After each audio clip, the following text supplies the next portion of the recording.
AI is making you dumber, guys. Stop relying on it. AI is ruining your ability to think for yourself. It's making you dumber.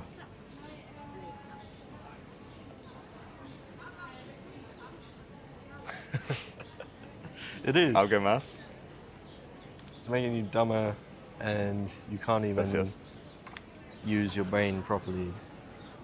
If you're relying on it all the time, you're becoming just a lower IQ version of yourself by using it all the time. So, and I've noticed this myself. Like maybe last year, I was using it for a lot of things, just telling me, how to.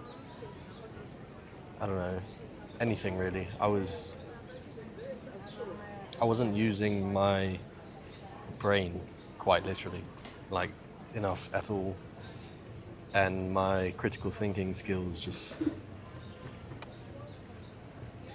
they weren't there anymore when I was using AI. It's like any muscle. You stop using it, stop training it, you're gonna lose it.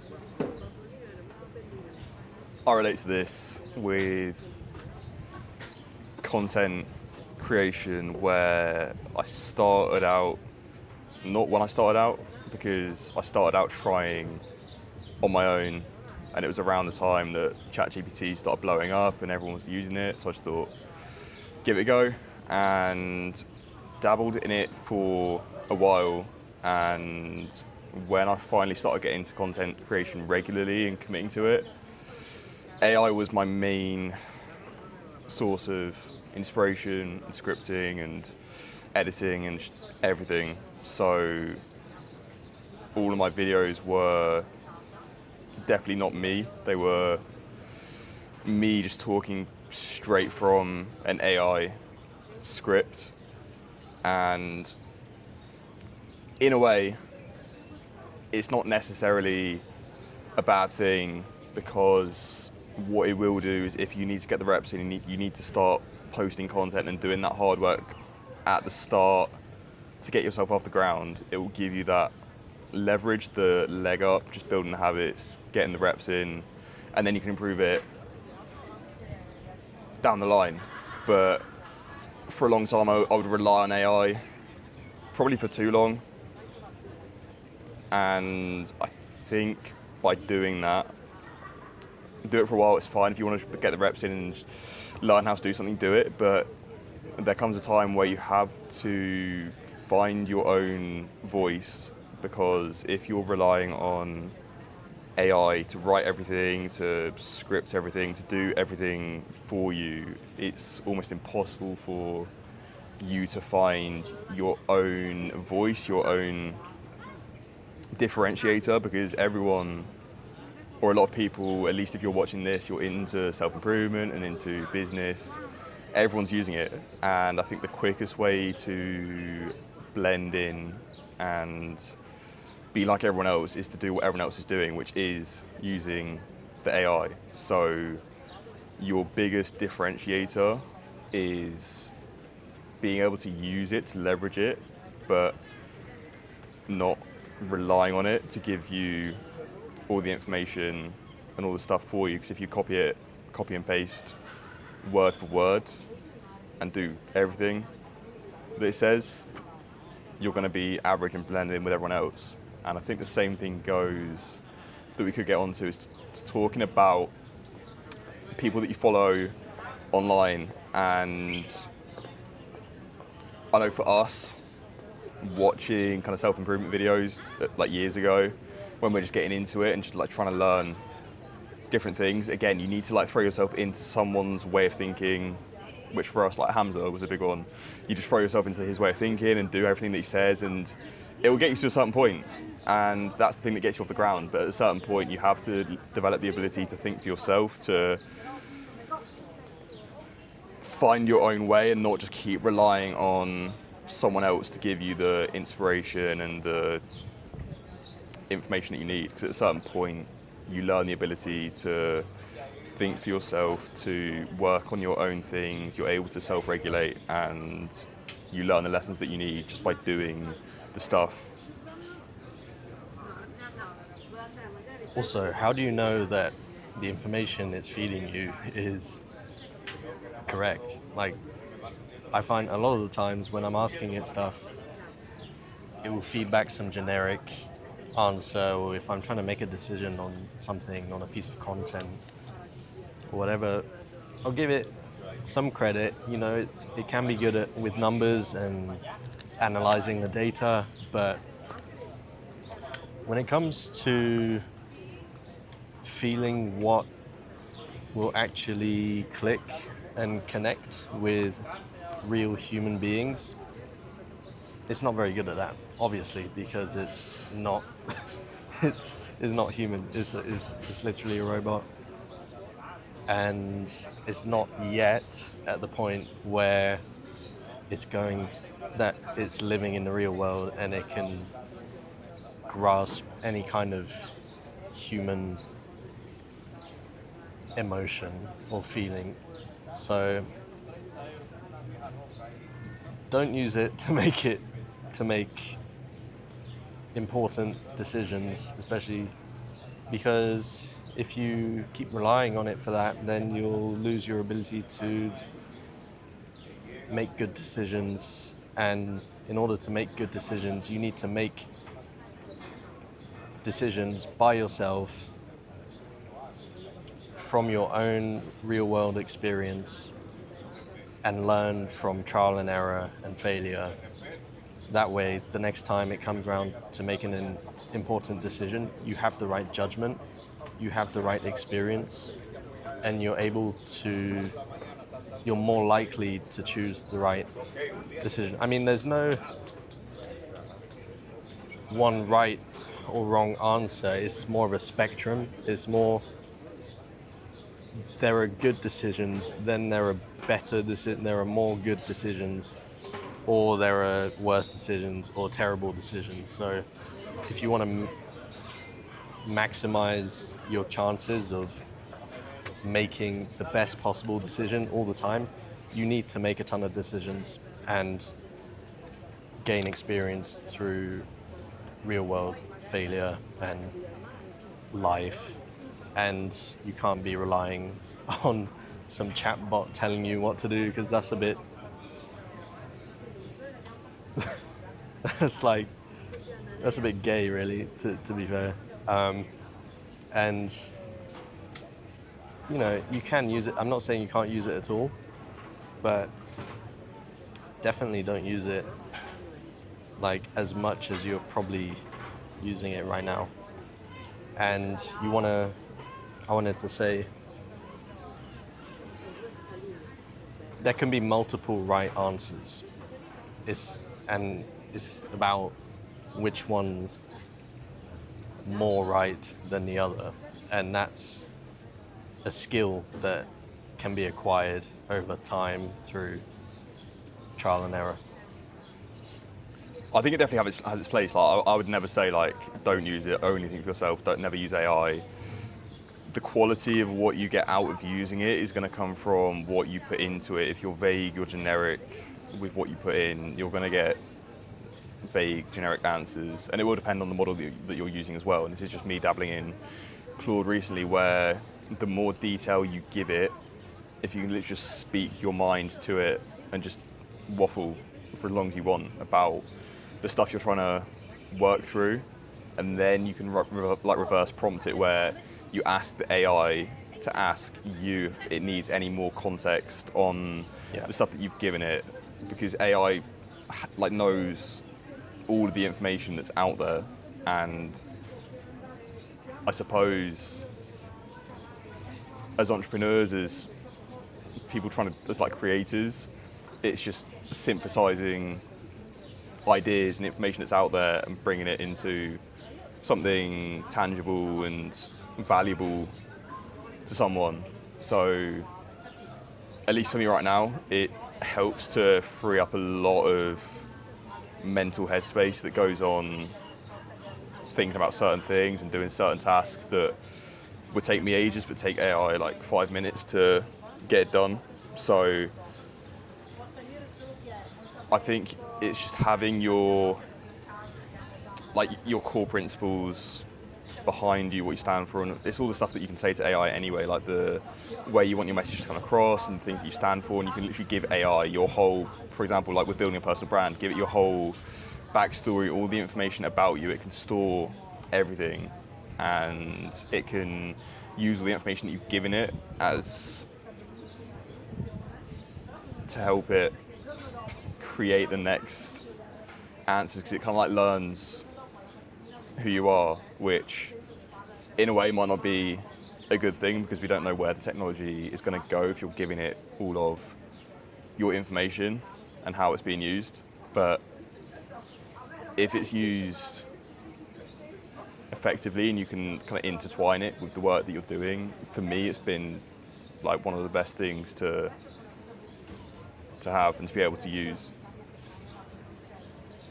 I'm just going to push back a bit there.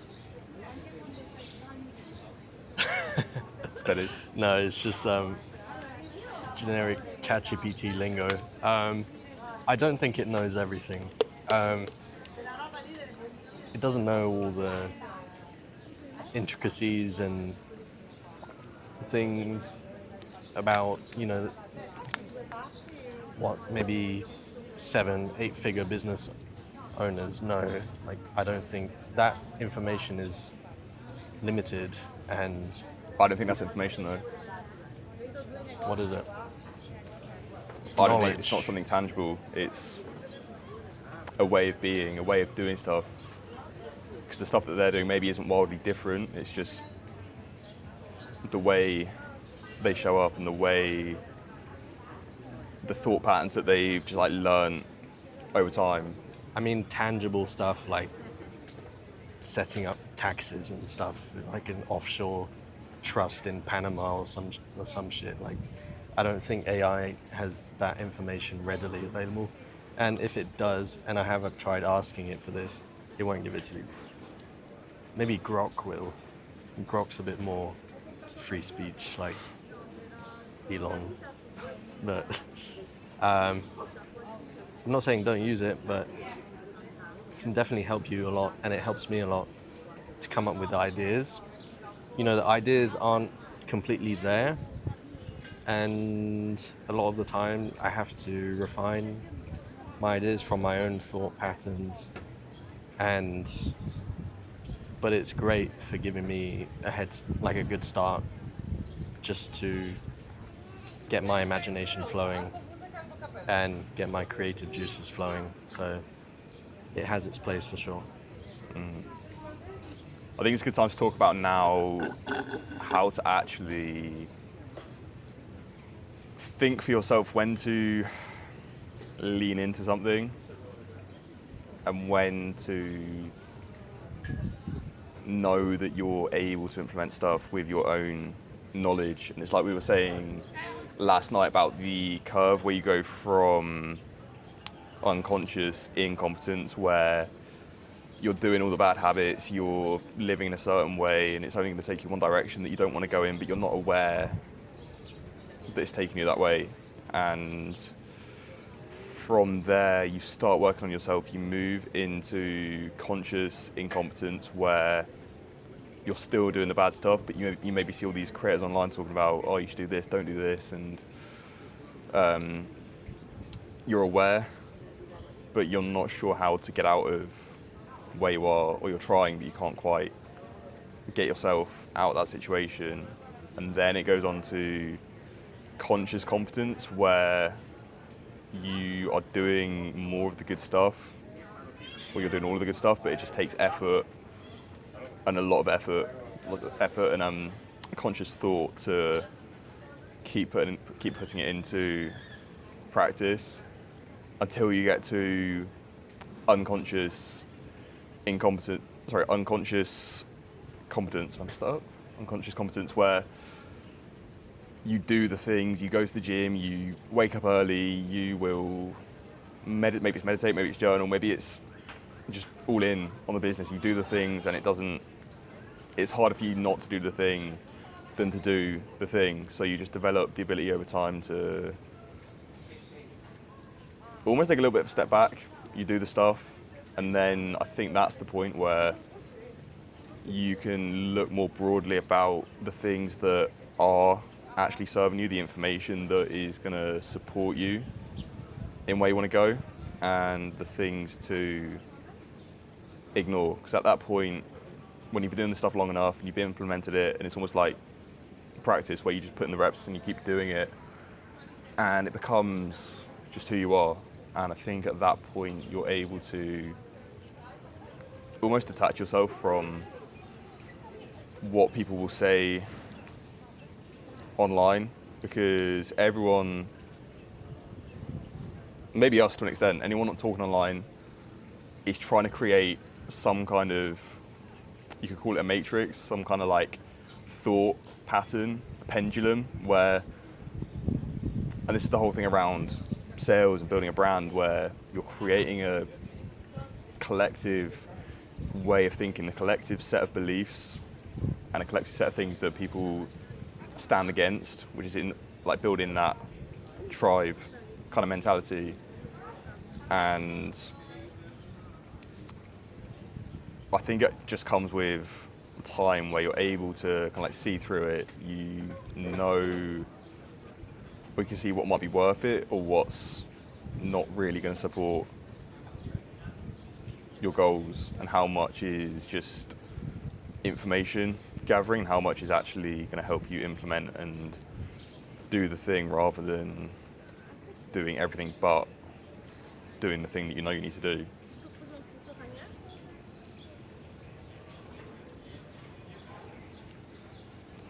I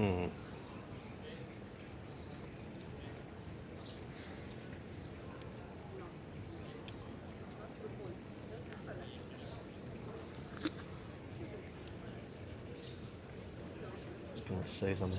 I forgot.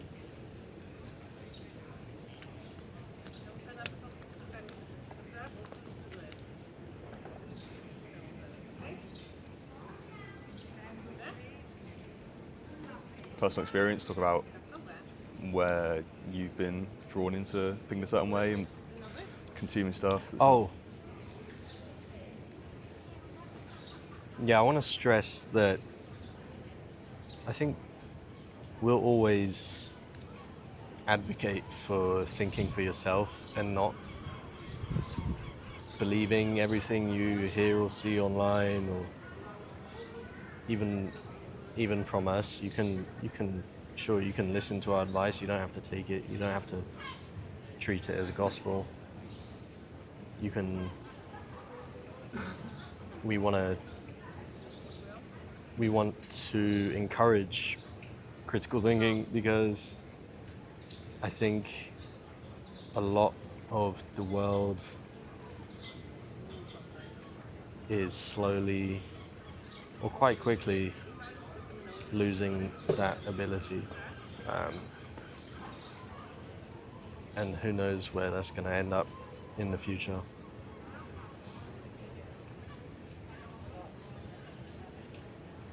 But talking about advice that we could possibly give, is that since AI is kind of decentralizing a lot of things and lowering the barrier to entry to a lot of skills like coding, language learning, or sales, marketing, it's just getting better and better. How do you differentiate yourself from the crowd when basically anyone has access to all of these skills and advantages, which used to be reserved to people in the past who actually had to put the work in to acquire these skills and get to a good level? I think this is the thing where there's going to be more people that are going to get to a certain level easier and quicker, but what it's going to do for example, in fitness coaching, AI is going to get to a point where it can give a person all of the information that they would need and everything that, all the help they need to get them to the goal that they're looking to achieve. And AI, I think, is going to increase people's general level of competence and knowledge and skill set. But what it's doing, I think, is just it's increasing saturation, not necessarily increasing the overall quality necessarily. Or I think it opens the door for, say everyone's at like this minimum baseline, and then AI's come along and suddenly everyone's able to get to this higher level of thinking, which maybe like before AI, that was where like the top people were. But I think now in this like new era, the people that are able to like leverage AI and use it, that level's going to go higher when you can integrate it into the stuff that you're doing. I think there are opportunities there to like, yes, the baseline is higher. There's a lot more average competition out there, but if you can think for yourself, you can develop your own ideas, leverage it, don't rely on it. I think then it's going to be easier to stand out from the crowd, because in any industry, or most industries now, they're all going to be saturated, and it's easy to look at that. I think that because it's so saturated, oh, I'm a fitness coach, there's too many coaches out there already, why is anyone going to listen to me? And granted, there's millions of weight loss coaches out there online, but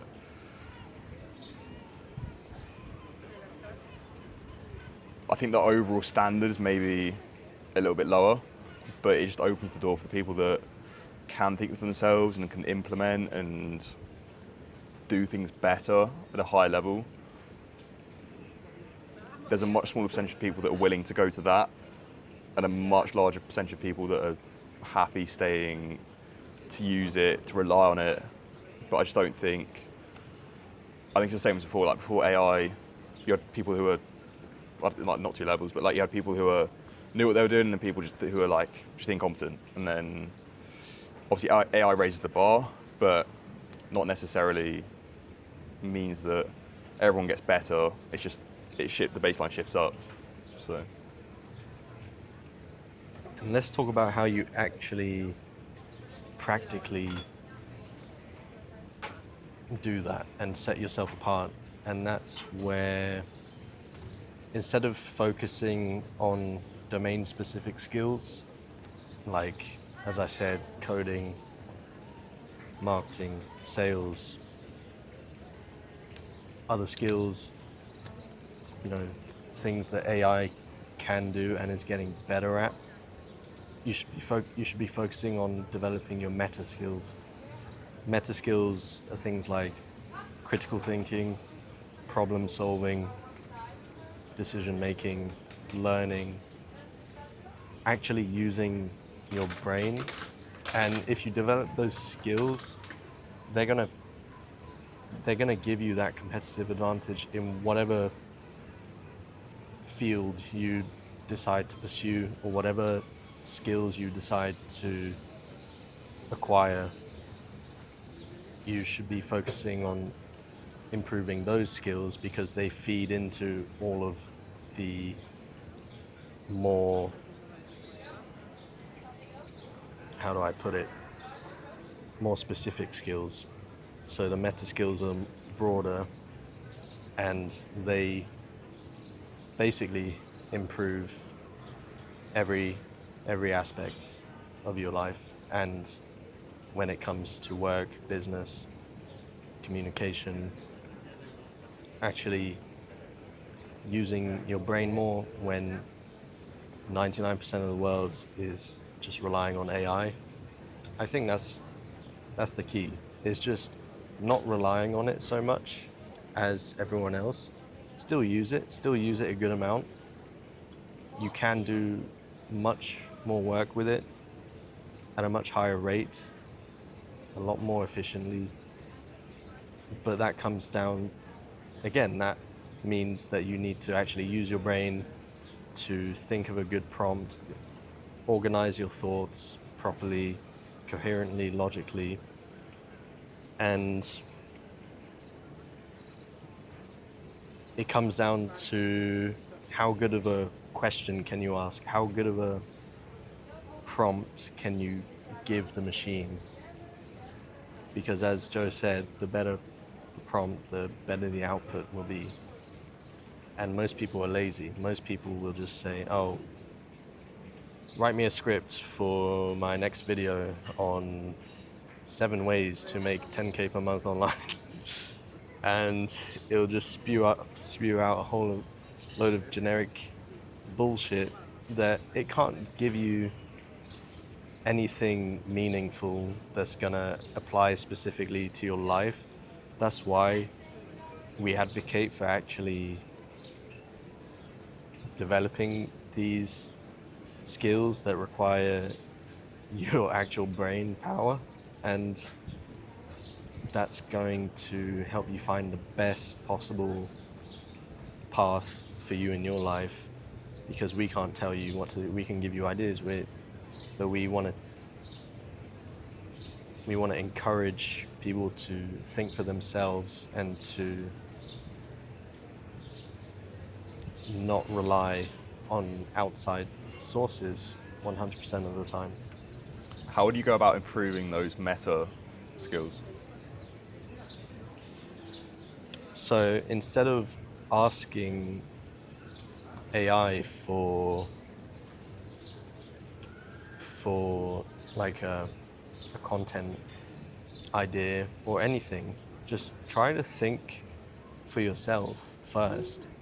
Anything that might come from your brain or from your past experiences, from your life, from your personal experiences, and or something you see out in the environment, some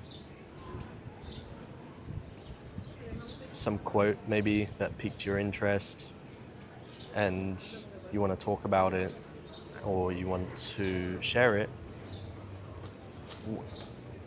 That's using your brain more than asking AI for, oh, give me 10 inspirational quotes that I could post for the next 10 days on Instagram. For example, if you're running some sort of motivational Instagram page.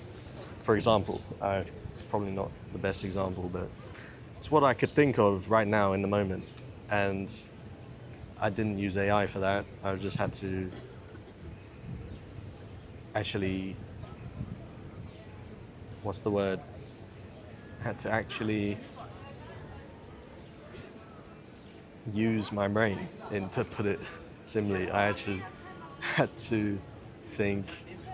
And because if you don't try to think for yourself first before asking other people or AI, then you're going to lose that ability to think. And that also ties into what we were talking about last time, is becoming high agency, is trying to find solutions to problems on your own before asking for outside help, before just completely giving away all of your brain power and relying on some outside source, before actually thinking for yourself and developing those meta skills like problem solving. To develop that skill, you want to actually problem solve. You want your brain to think hard and long about how to solve a particular problem. Obviously, if you're thinking too long and it just becomes inefficient at some point and you really can't find a solution, then just ask. And it's saying, hey, I've tried this and this to try and solve this problem, but I'm not getting anywhere. What else might I have missed, for example? So that's how I think you can apply it in a practical sense. I think the worst way for me to try and solve anything to try and figure things out is to sit down and stare at a blank, like just to sit down and try and grind out content ideas. When I sit down and try and force ideas, I find for me that's as soon as they go, as soon as I'm trying to force it and think about those ideas. When the ideas come is by doing the stuff, learning as you do the things. You get ideas and inspiration when you're speaking with clients or when you're out doing the work. You're testing, you're trialing, you're failing, you're learning. I think that's where all the inspiration, all the answers are going to come from. That you can't sit in your room trying to think yourself out of overthinking. As the quote goes, you can't sniff your way out of a cocaine addiction. So you have to take a step back from what you're doing, get perspective, do the stuff. The ideas are going to come usually when you're not trying to focus on coming up with anything. So at least practically for me, not that I take much time right now to think, so I don't, so I'm just like all in on the stuff that I'm doing, but I think it's balancing putting in the work and doing the stuff, because in whatever domain, whatever niche it is, you put yourself in 100%, you know the stuff that you've got to do, and then just find the time as well to step back, not necessarily to, I have to come up with this, but you just give yourself the space to have perspective on the stuff that you're doing. And that's, I believe, where ideas are going to come, rather than just trying to sit down and just force things out. And you said it yourself, you're failing and you're learning, which is directly improving your meta skills, like problem solving and critical thinking. That's exactly what we encourage, is trial and error, doing things first before relying on some bot to tell you everything. And so I think the way forward for most people is to develop their meta skills. That's why they're called meta. They're so broad that it applies to most scenarios, that if you actually try to use your brain and live your life without always, thinking, without always relying on AI, then you're going to develop those skills naturally without even purposely thinking, oh, I need to develop my meta skills. No, it's more like you're not relying on AI to tell you everything or what to do. Yeah, would you not say, I don't know if this is looking like where you're going with it, but meta skills aren't something you can do, and that in isolation you're going to develop just by, I don't know, at least for me, I don't see if there's a specific way to just improve this broad self-awareness or to develop any of these skills. I think they're all downstream from what are the harder skills, the more niche specific, less the things doing sales and getting into business and learning communication and all those things. I think all the meta skills are just downstream from, you just start doing the stuff, you realize what works and what doesn't work, and I think it just comes from you develop, because business is all about the person that you become beyond what you're trying to build. It's a whole self-improvement journey in itself, and I think all of those skills just come from just do the soft things, find the route that you want to go down, put the work in, and then you develop those skills, because they won't come right away. They're not something you can read from a book. You just learn intuitively over time through the work that you're doing. So I don't think I wouldn't say it's necessarily something that you can just do, but I think it's just a consequence of doing the smaller things that add up. You put yourself in different situations and just learn new things that then just shape more of who you are, shape your perspective, which you can't have good decision making without first trying and failing a load of different things that are more specific. But over time you try them, you learn, you get more broader perspective on life. So I think,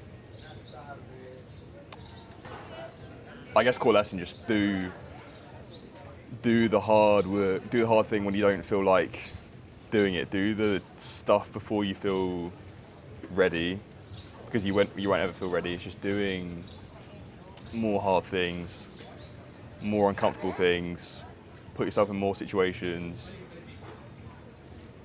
just do more different stuff, and then I think that's just how you just develop a more rounded personality, a more rounded perspective that carries over into everything that you do. All we're saying is don't rely on AI 100% all the time, and try to live your life as people were living before AI was a thing. I'm not saying don't use AI at all, but as Joe said, you need to actually do whatever task or skill that's required to carry out your, or whatever path you're going down. Actually doing that skill will develop your meta skills.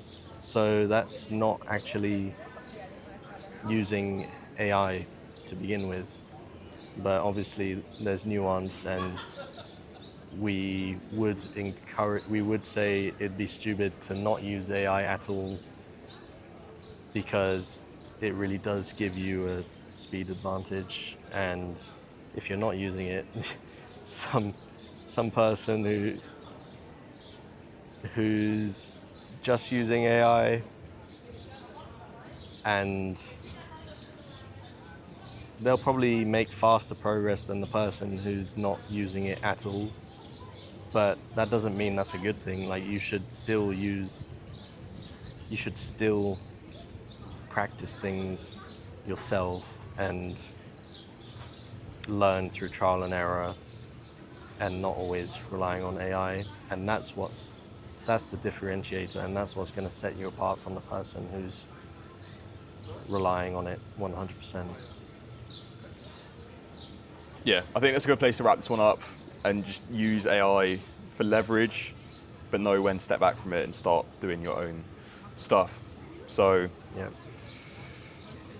hopefully you enjoyed it. If you did and you stuck around, drop a like, leave a comment with your thoughts on anything that we've said, anything you agree with, what you disagree with, or just general thoughts on the episode. Drop us a subscribe to see more from us. We're doing these podcasts around once a week, so yeah, subscribe to see more. And if you want to join a community of like-minded young men all on self-improvement journeys, working on our businesses, working on, more importantly, ourselves and who we're becoming, and you want that community around you, we'll leave our school group in the description. But Philip, where can they find you? You can find me on YouTube at Philip Solomon 777, and my Instagram will be in the description. You can send me a DM there, connect with me, I'll reply back. And where can they find you, Joe? On Instagram, main one, Joe Penrose _, where I'm a fitness coach, help people with fat loss. So if you're needing help with that, then feel free to go over there and drop me a message, or on my YouTube, Joe _Penrose, where again I do a bit longer form talking about the stuff that I do on Instagram, fit and fat loss and mindset and kind of other stuff in a bit more detail. So you can find it all on there. But good to record somewhere different, and we'll see you in the next episode. Hasta la vista.